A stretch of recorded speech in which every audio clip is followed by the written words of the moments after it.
Hi, babe. Welcome to the Horror Babe Show. I'm your host, Chelsea Beller. On the show today, we have a man of many faces, Trevor Newlin. Trevor is the man behind some pretty well-known creatures. We have the alien, or Xenomorph, from Alien Romulus, the entity from Smile 2, and, most recently, Mr. Handsome in Superman. Trevor and I get into creature acting, how he fell into the horror community, what creatures he would love to play in the future, and so much more. Let's tune into my conversation with Trevor.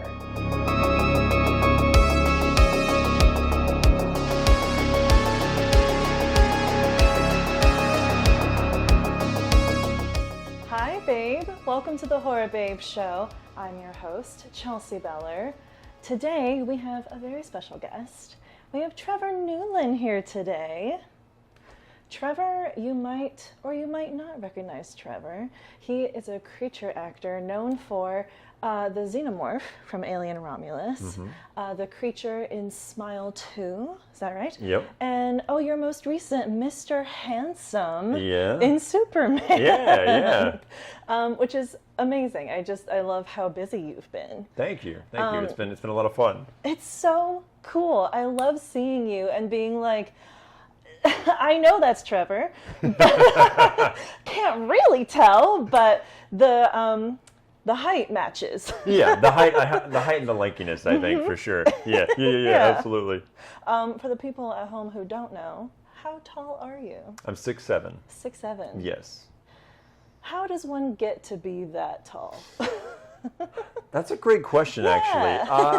Because people always ask, the question is, how tall are your mom and dad? Sure. And I say my dad's 6'1" and my mom is 5'10", and they're like, the math doesn't math. So I think my height actually came from my mom's dad. He's 6'6", so I think that's where I got it. But I also attribute it to, I love milk. Like, I've drank milk my whole life. So is that true? Yeah, I drink a gallon a week. Still to this day. God. So I attribute that part to it, but wow. I was actually a shorty until like my sophomore year of high school. Really? And then you just... my sophomore year of high school, going into my junior year, I grew 8 inches in height. And I had slight scoliosis because of it, and my voice changed. I went from, hi, my name is Trevor, to, hi, my name is Trevor.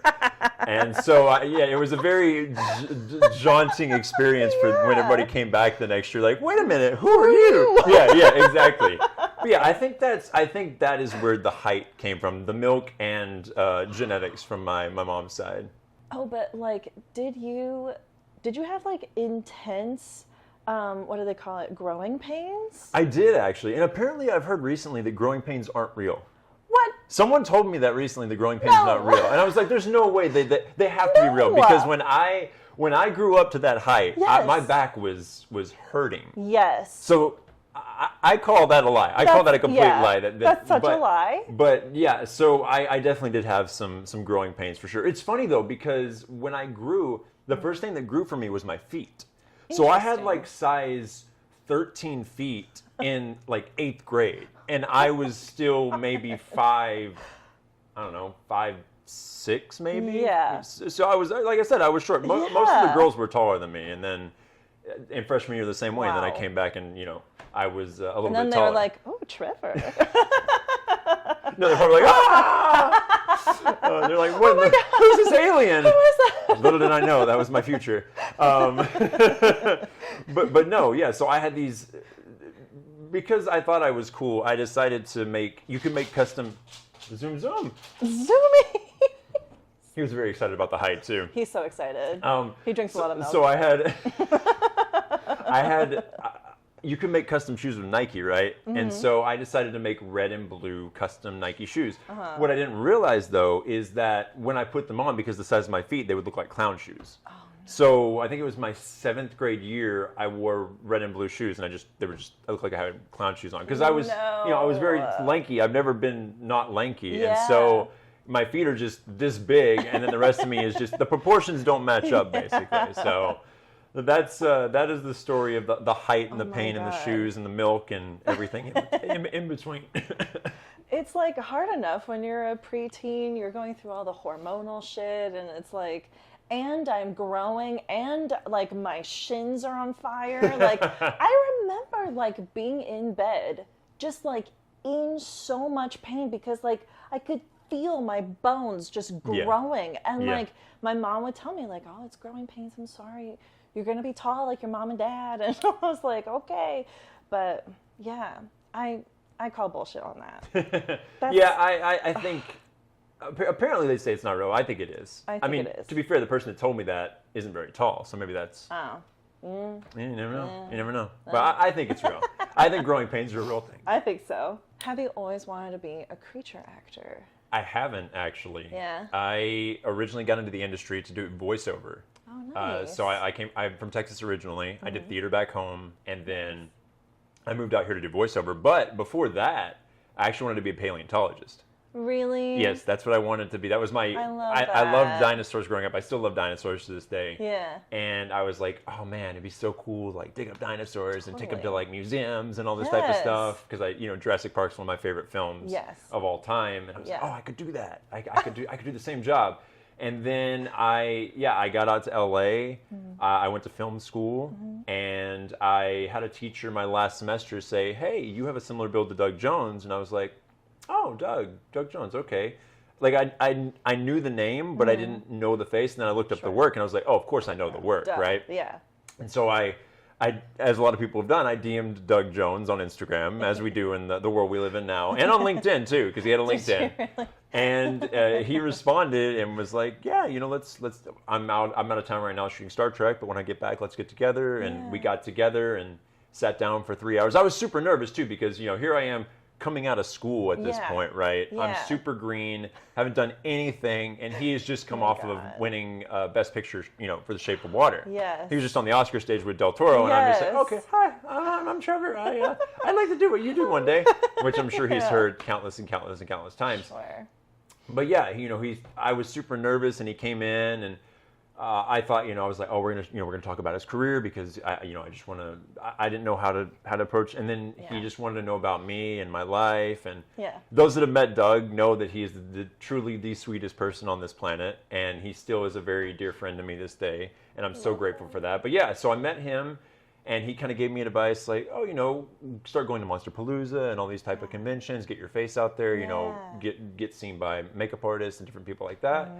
And so I started doing that, and I started modeling a little bit, and then I did Halloween Horror Nights. Shout out alumni of that. It's actually just started yesterday when we're recording this. That's right. So I did Horror Nights for 3 years, and I met some makeup artists on that as well. And I actually got my first gig from a makeup artist that worked at Horror Nights that recommended me to another makeup artist. Oh my God. And that's kind of how I started working in that world. But I guess the real big break, as they call it, came from I was doing background acting out here in LA, like a lot of actors do starting out. Yeah. And I got a job that was basically, if you fit the costume, you can do the job. And it was for season 2 of The Mandalorian, and it was a Wookiee suit. And Legacy Effects, who did Alien Romulus and everything connects together. Yeah. They did that project, and I met a number of them out there, and at the end of the shoot, I gave them my phone number. Yeah. And 3 years later, as the world works, right? I'm at Universal Studios hanging out with some friends close to Horror Nights time, and I get a phone call from one of the heads of Legacy like, hey, we've got this national commercial that shoots tomorrow. The actor we had to back out. Are you available? Oh my God. And I said yes, and that ended up being the Amazon Yeti that was a Black Friday ad. Oh my God. And then it went international, and then it did well there, so they shot another one in Argentina. Nice. And then from there, they were like, hey, we're going to put you up for this project. We can't tell you what it is. Ended up being Alien Romulus, ended up being the Xenomorph. Yeah. That project, I met Alec Gillis, who brought me into Smile 2. And then they were like, hey, after I finished Smile 2, they were like, hey, we're gonna put you up for something in Superman. And I was like, okay. All right. And so, that's kind of how I've gotten to where I'm at. I never planned to go the route that I am, but I love what I do. And, if this was my career for the rest of my life, I would have no qualms about it whatsoever. I love it. Yeah. I love working in such a collaborative environment with so many incredible artists. And now being a part of that, you get to really see how much goes into making these monsters or whatever it is, right? Truly. That these fans love so much, right? And so yeah, I have so much admiration and just respect for the people that do the hard stuff. Oh, same. They do such great work. Yeah. It's incredible. Like, when people make monsters, I'm just like, how do you do that? Yeah. How do you even, like, come up with the concept for that? Like, it's truly incredible. The smile creature. Yeah, the entity, yeah. So fascinating. Yeah. So creepy. Yeah. Oh my god. Yeah, Parker Finn has a very interesting mind.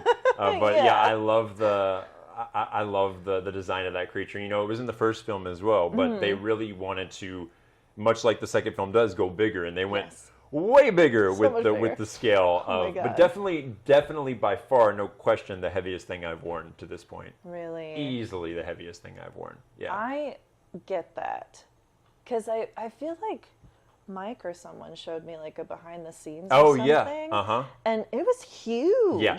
I mean, because the head, the way it was built is, because it was so much weight, they wanted to support it. So Zach over there at Gillis's shop built like a long, basically metal tube that came out from my back, kind of like a spear, and that's what it sat on for most of the weight. Oh my but the thing is, that weight was kind of balanced, but then I had the whole back piece. Oh, wow. And that was just fully my weight holding that up, because when they connected that, then you had Naomi Scott's stunt double back in the back that's hooked onto me. So we're basically like a nightmare, like, you know those crazy horse costumes where you have two people inside them? Yes. It was like that, but nightmare version, right? Oh my so God. It's like me in the front, leaning over like this, and then she's in the back, like standing with the body draped over her, leaning, and all that weight. So Jesus Christ. I would love to know how much that whole thing weighed total. Oh, yeah. But that was by far the heaviest and hardest one to wear for sure. Yeah. Did you have to, like, I don't know, like work out extra for that, or? Honestly, no. That one was kind of just more so, it was a very short shoot, so I knew that unlike with Romulus, it wasn't going to be as intense and as many days and as much movement overall. I knew it was going to be very much kind of stagnant for the most part. Yeah. And then the cool thing about Smile 2 is also I got to do a lot of puppeteering as well, because they needed more hands, and I was there, and I was like, yeah, I'll put a green screen suit on and move Naomi Scott's, you know, the puppet's arm to, like, when it bursts out of her and all that stuff. And it's cool because Parker is also a big fan of the Alien franchise. So when the hands pop out at that first moment, that was very much face hugger inspired is what he wanted to go for, or chest burster, both the same, but in that regard. But yeah, so it's been really cool to work with now 3 directors that really love practical effects and doing things real. And I think people were very surprised when they saw Superman behind the scenes, how much of that was real. And most of it was real. I mean, they built most of those sets. I mean, all the creatures. A lot of people thought that Mr. Handsome was an animatronic or was just CGI as well. Yeah, sure. Because I am quite an interesting looking individual, so you know, I totally get that. But yeah, so it's been really fun, and the Entity was definitely one of those really just unique creatures to take on for sure. Yeah, truly. Yeah. Is there like a creature that you would love to play, like if we like brought it back? I've always said, because people always ask me, what's your dream role, right, in the world? And I'm a big gamer. I love video games. So I don't know what the character would be, but I think something in the world of video games would be really cool, whether that's like in Fallout, or I know they're making the Elden Ring film, which would be really sick to be a part of. Yeah. So I think something in that world would be what I would choose. In regards to things that could be brought back, the Alien is one of those, like, one of the most iconic creatures in cinema, and it's like people ask me that question, and I'm like, man, I don't even know. I love the original characters too, like Mr. Handsome is super cool. I've done a lot of other things that aren't out yet that are really fun that I enjoyed. What do you think I could be? I'm like looking at Mike's collection. Oh, true. I could have cheated. Godzilla would be cool. Right, yeah, like Godzilla, or, I mean, they're already coming out with Frankenstein, but Frankenstein, I mean... He's the creature from the Black Lagoon? No, you know what it would be? I know what it would be. because I could live up my dream of still being in the world of paleontology. It'd be a dinosaur in the Jurassic franchise. Yes. That's what it would be. Absolutely. I don't think they do suits anymore, though, at this point. Oh, that would be cool. But the raptor suits from the first one, oh my gosh.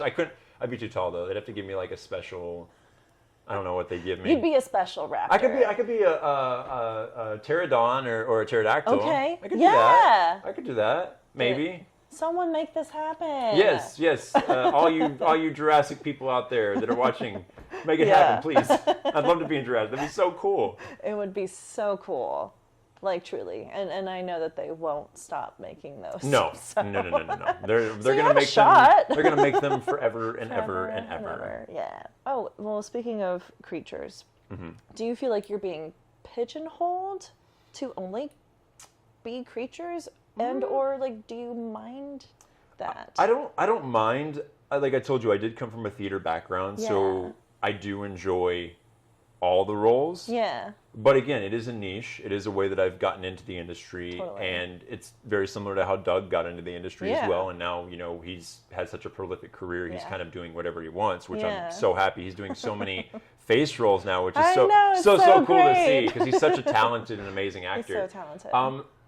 But no, I wouldn't say I'm being pigeonholed. I think that, when you find a niche, especially because of how hard it is to get into this industry, and I'm able to get work and I enjoy what I do, I don't feel that I'm limiting myself because I also still feel like that will open up opportunities to other things. Like I have my first role next year, my first speaking role next year. Nice. It's still in a creature world. Cool. But it's a full 45 pages of dialogue. Oh my God. So, that's amazing. I'm very excited for that because it's going to allow me to combine both of my worlds of, acting with words and a voice, but also in the creature world with movement and things like that. So I'm very excited for that challenge. And that'll help you branch out so much. Yeah. So, but I think I definitely am open to doing any role that is available, and I would love to do more stuff. But, if this is the world that I'm in right now and I'm able to do it, then I'm very happy with that too. So awesome. Yeah. I think that's so cool. I mean, like, this is what got you here. So it's like, might as well take advantage of it. Would you call yourself a horror babe, a horror fan? And like, if so, like, what got you into horror? Okay, no one crucify me, no one stab me.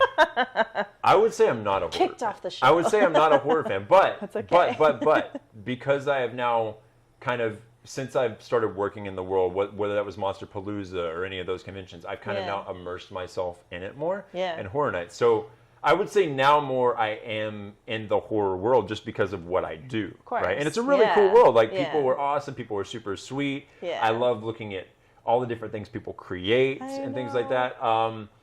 But outside of that, really growing up, I was not watching horror films. Really? No. I mean, my guilty pleasure to this day still is I love watching rom-coms. So nice. So that's that. I mean, if I'm sitting down and I'm like, what do I want to watch tonight? A horror film? No, I'm going to watch something happy and make me feel good inside. But I also do love horror films. I just saw, and I know I'm late to the party, but I saw Weapons. Oh, we still haven't seen it. Weapons is fantastic. I know. I saw, a couple days ago, I saw The Long Walk.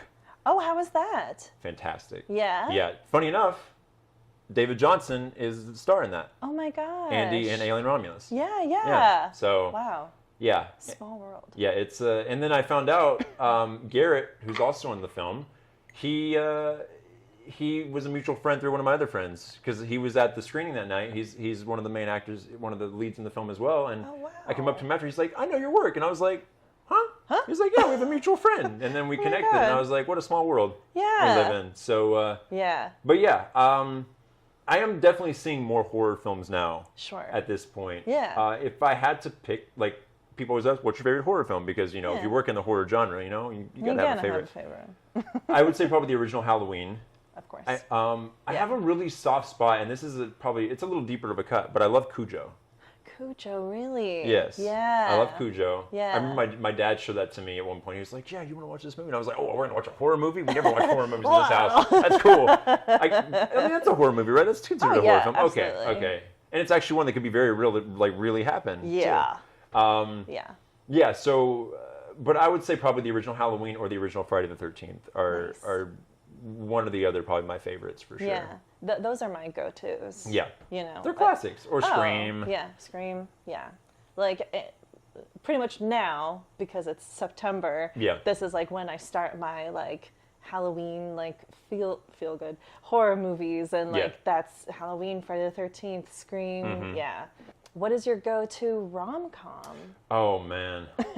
Oh man. Or what's the most recent one you enjoyed? Most recent one I enjoyed. Here's another thing about me. Shocker. I work in film and TV. Yes. I don't watch a lot of film and TV. I feel like that's not an uncommon answer either, because I've talked to a lot of people that work in the industry and they also don't watch a lot of stuff. Well, the funny thing is, it's so time-consuming that you don't have time to watch it. I have AMC A-List. You know how many times I've used it in the past year? Tell me. Probably, okay, for Superman, I used it a lot because Superman, Sure. and people wanted to see it. Of course. I saw Weapons. The Long Walk was a screening, so I didn't go to that. Okay. Outside of that, that's probably it. So twice. Yeah. I mean, Superman like 7 times, but sure. you know, Yeah. but yeah, otherwise, twice. Yeah, you know, and since I've had it since Romulus, because I got it for Romulus because I knew a lot of people wanted to go see Romulus. Yeah. So I saw Romulus. I could probably name the amount of films I've seen in theaters on my fingers, and it's probably 5. It was Romulus, Smile, The Wild Robot, great film, Weapons. Oh yeah, Superman. Thank you. Superman. Appreciate that. Yeah. Forget about that one. Oh, and the new Jurassic. The new Jurassic. The new Jurassic. Yeah. What did you think of that? The family didn't need to be there. The family didn't need to be there. I didn't think so either. I know it's a mixed bag, but I really like the Derpy Rex, the D-Rex.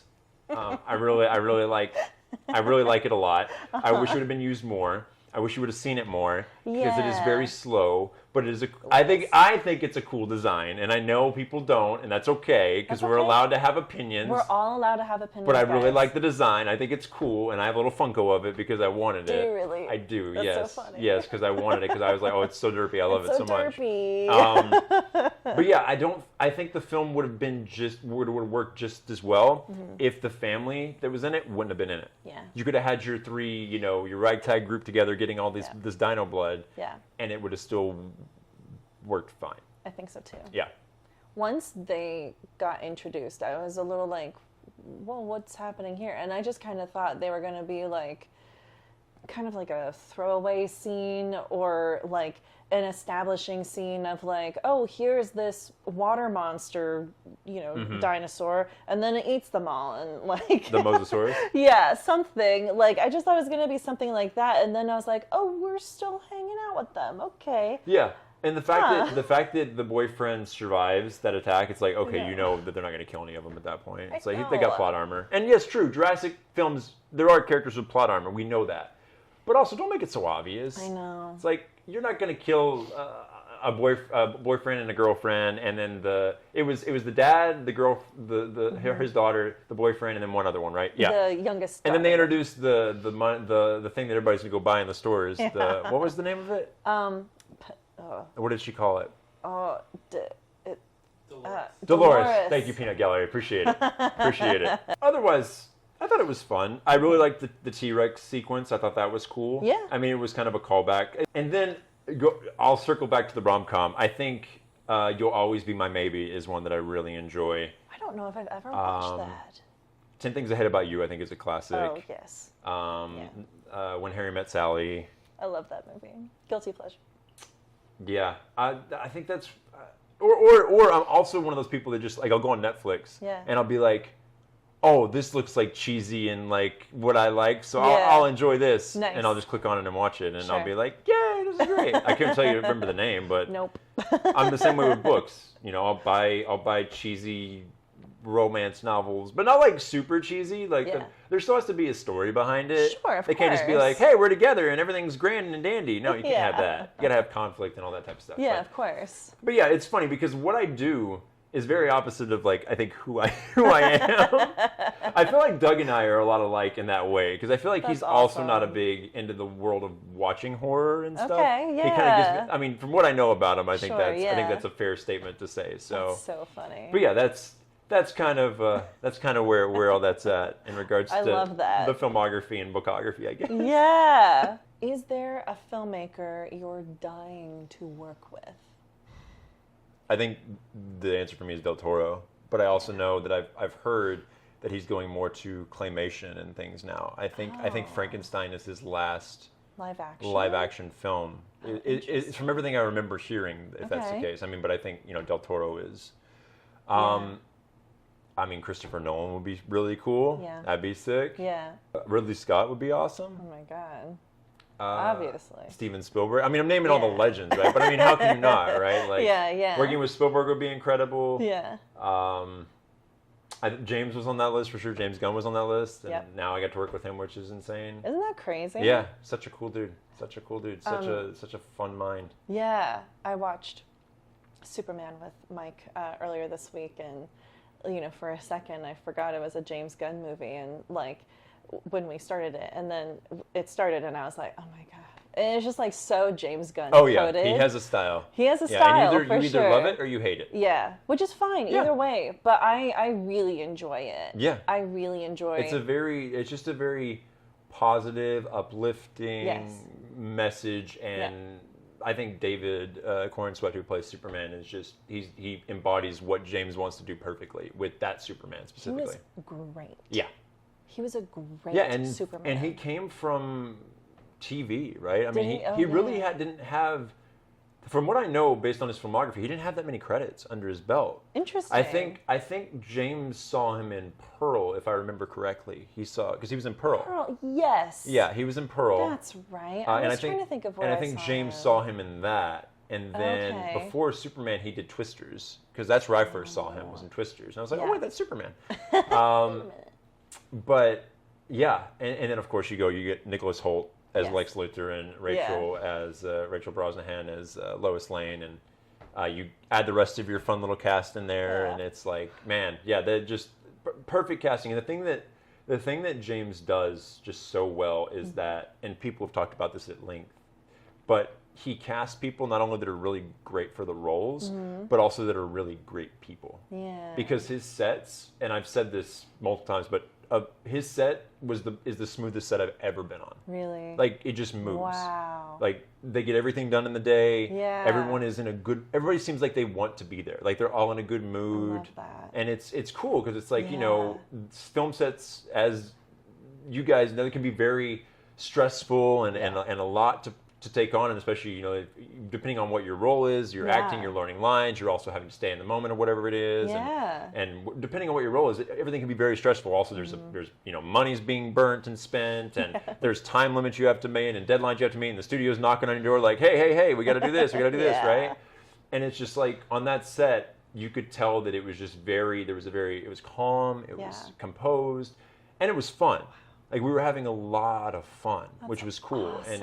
and there was time to do that, right? Yeah. There was time to have fun and to goof around and joke around, but still get the work done. Yeah. And so I think anybody would love to have a work environment that's what your work environment is. Absolutely. And so that's the biggest thing I learned about James, is that he likes to work with. Number one, he works with people that are good people, but he also works with a lot of the same people. Yeah. So he brings his crew from job to job to job, and I was meeting people on that, that worked on all the Guardians films with him and stuff, and I'm like, wow, that's really cool. That's super so cool to see how the loyalty is that he has to people that are good people. So. Yeah.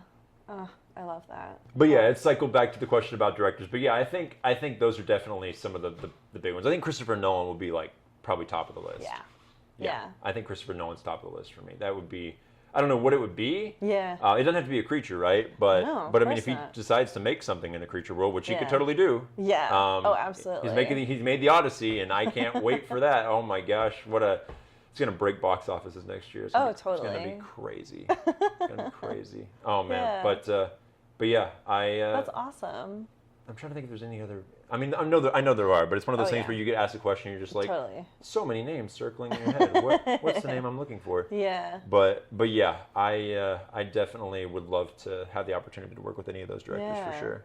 Well, I'm curious if like Coralie Frajat does another horror film with a creature, that would be cool for you, or I don't know. There's so many. It's like you said, there's just a plethora of filmmakers out there that Like, they're just so talented that to be on set near them, even as like a PA, would be like, you know, just amazing. Yeah. Yeah. Oh yeah, and horror sets are super fun to be on too. Like Smile 2 was a blast. Was it really? Yeah, it felt like we were making a big budget film, but it felt very much like you're getting all your buddies together and you're just making a horror film. Yeah. Like lots of blood, lots of guts. Parker loved that. So and cool. Lots of blood. So much blood. And in the final cut, there's way less blood than what we used, but I mean, there was so much blood. So much blood. Just like gallons. Yeah, I mean, one of everywhere. the first takes we did where because you've seen Smile too. When Yes. when the long arms pop out Yeah. before the whole entity comes out. Yes, yeah. Basically, when those hit, there was a blood rig that would shoot off, and they had the special effects team had rigged it, and they were some Jersey guys or New Yorkers, and they were like, you want it to pop, we're gonna make it pop. So the first take we did, it burst open and they hit the trigger and the blood shot over the camera into the producers and the director area. Oh no! Into the village. Yeah, because everybody was kind of like they no. rebuilt the stage on a very small sound stage Yeah. in New Jersey. Okay. Or New York. Yeah. And because they had so much pressure, it was literally like a wave of blood went over the camera, because they had the camera all covered, right? Because they don't want to get splattered. Of course. No, it goes right over the camera and the camera team, down onto Parker and everybody else, and they're like, cut, and they're like, everybody just started laughing, and then they gave everybody ponchos after that, because they were like, oh, we're safe, we're fine. You know, the camera, everybody on camera, the sounds got ponchos on. They didn't need them; they went right over their heads. So after that, they adjusted things. And Yeah, I'm sure. there was a lot more blood, but a lot less launching of the trajectory of the blood for sure. That's hilarious. It was. We had some funny. Oh, and then people were slipping all over the place because you know, every take after take, the blood would pool down. Yeah. And then you would have to clean it up. But once you clean it up, it's syrup based, so it's still got like some consistency. Yes. So you're stuck to the floor or you're slipping on the floor. So it was a fun time. Oh man, so many people just their green screen suits were red after that. Oh yeah. Yeah. Just covered in fake blood. Oh my god. But hey, horror movies and making movies, it's part of it. It's the fun of it. That's the fun of it all. And it's a memory I have. So Yes. hey, you know, there you go. Oh, I love that. My last question for you is, what plans do you have for spooky season? Ooh. Do you get into Halloween, even if you're not I do.